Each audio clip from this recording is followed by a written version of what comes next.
Hello friends, welcome to week 19 of school.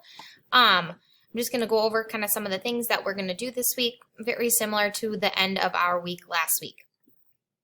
The quarter is ending on Thursday, so you do not have school on Friday, which is kind of nice, but all social studies missing work is due to me by Wednesday. I will not grade anything submitted after Wednesday.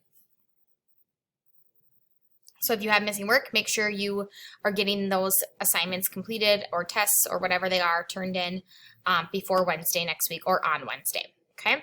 So we are continuing this week with watching the blue and the gray, as well as doing some of our slides / notes in our digital notebook, okay? So last week we started on Thursday and Friday with disc number 1 part A, and then Monday and Tuesday this week we're going to watch disc number 1 part B, which is in Schoology in the Edpuzzle format, and we're still doing slides 14 through 17. So I know it doesn't seem like very many slides, and we're doing it for 4 days, but that's because it covers that much of the movie, okay?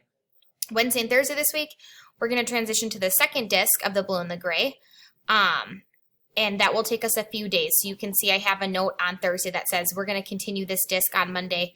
We're not going to get through all of it in these 2 days, okay? And then we're going to start focusing on slides 18 through 20, which we will go over as a class kind of as we go. So nothing super new as far as what we're doing this week. We're still continuing to learn about the Civil War and watching the blue and the gray and working in our digital notebooks. Again, it's super important that you join all of our Google Meets every day, because I will be recapping the video and I will also be recapping some of those slides and reviewing some of the slides that we did, so you can double check your slides and make sure they are accurate. All right, I'll see you on Monday at our Google Meet.